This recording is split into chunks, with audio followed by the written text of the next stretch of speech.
Hello everyone, কেমন আছো তোমরা সবাই? আশা করি অনেক ভালো আছো। তোমাদের ভালোবাসায় আমিও অনেক ভালো আছি।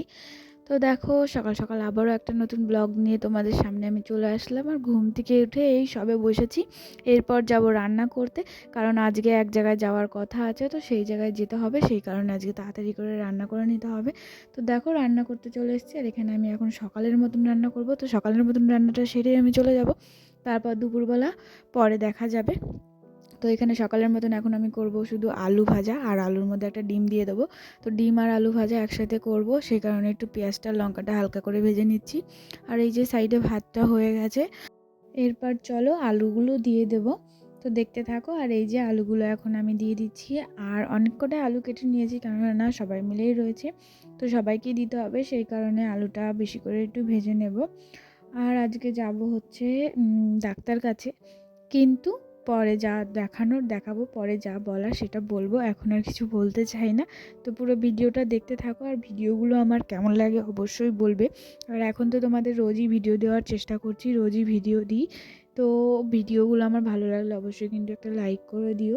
তো সবাই আমাকে অনেক অনেক ভালোবাসা দেয়, তো অনেক অনেক কথা কমেন্ট করে, শুনতে পাই, দেখতেও পাই। শুনতে কি করে পাবো, সরি, দেখতে পাই। তো কমেন্টগুলো পড়ে সত্যিই খুব ভালো লাগে। মাঝে মাঝে কিছু কিছু কমেন্ট এমন আসে, এত ভালো লাগে কমেন্টগুলো পড়ার পর, সত্যি বলছি। তখন মনে হয় যেন ভিডিও করে আমি কিছুটা জন্য হলেও, যে না, ভালোর জন্য ভিডিওটা করি। তারপরে এখানে একটু আটা গুলিয়ে নিচ্ছি, দাদুকে দুটো জল রুটি বানিয়ে দেবো সেই কারণে। আর সকালবেলা যে ভাত রয়েছে ওটা দাদুকে আজকে আর দেওয়া হবে না, আজকে দাদুকে দুটো জল রুটি বানিয়ে দেবো, কারণ দাদু রুটি খেতে চেয়েছিল, সেই কারণে। এই যে অল্প করে আটা গুলিয়ে তারপরে করছি। আর আমি না পারি না জল রুটি করতে, তাও যা পেরেছি। এই যে এরকম হয়ে যাচ্ছিলো, কিন্তু না কাঁচা কাঁচা ছিল। আমি কেন জানি না জল রুটি করতে একদমই পারি না, তার জন্য আমার খুব অসুবিধা হচ্ছিলো। আমি বুঝিও না কখন কি উল্টাতে হয়। এমনি রুটি খুব ভালোভাবে এখন করা শিখে গেছি, কিন্তু জল রুটিটা না একদমই পারি না। পুরো নিজে থেকে করতে গিয়ে এই অবস্থা হয়েছে। লাস্টে দেখি জল রুটি আমার উঠছিলই না, তারপরেও উল্টায়নি। আর অনেকজনা তো খুব সুন্দর করে করে, পুরো কচমচা হয়, উল্টায়ও না, এক উল্টানিতেই এত সুন্দর হয়ে যায়। তারপরে এইদিকে দেখো, আমরা রেডি হয়ে গেছি, এখন জুতোটা পরছি, এখনই বেরিয়ে পড়বো। আর আমার শ্বশুর হচ্ছে স্টেশনে দিয়ে আসবে বাইকে করে, আর আমরা ট্রেনে করে যাব যেহেতু, সেই কারণে। আর এই যে এখানে আমিও রেডি হয়ে গেছি, বুনু উঠে পড়লো, এরপর আমিও উঠে পড়ছি। আর চলো এবার চলে যাওয়া যাক। আর বুনু এখানে ঠাম্মা ওদেরকে ভালোভাবে টাটা করে নিচ্ছিল, সেই কারণে এই যে ঠাম্মা ওদেরকে টাটা দিয়ে দিচ্ছিল, কারণ আমরা এখন বেরিয়ে যাচ্ছি। আর এখন বাজে প্রায় 2টো মতন বাজে, আর ট্রেন আছে মনে হয় 3:30টার দিকে। তো আমাদের ওখানে গিয়ে একটু মার্কেটেও দরকার ছিল, সে কারণে একটু তাড়াহুড়ো করে বেরিয়ে গেছি। আর এই যে এখানে পুরবী চলে যাচ্ছে, আর আমিও আছি। বাবা চলে গেল আমাদের নামিয়ে দিয়ে, স্টেশনে পৌঁছিয়ে গেছি।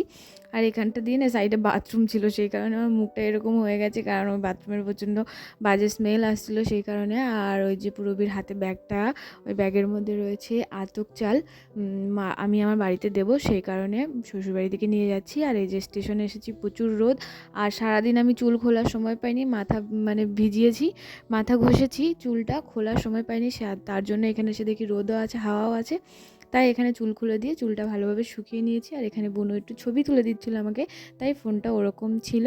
তো চলো, আমার ভিডিও আজকে এইটুকুই, বেশি বড় করব না, কেননা আমি এরপরে ডাক্তারের ওখানে ভিডিও করতে ভুলে গেছিলাম, সেই কারণে এখন ওখানে গিয়ে আর ভিডিও করা হয় না। তার থেকেও বড় ব্যাপার, ওখানে খুব লাইন দাঁড়িয়ে ওয়েট করতে হয়, তো আর এনার্জি থাকে না ভিডিও করার, সেই কারণে আর করতে পারিনি।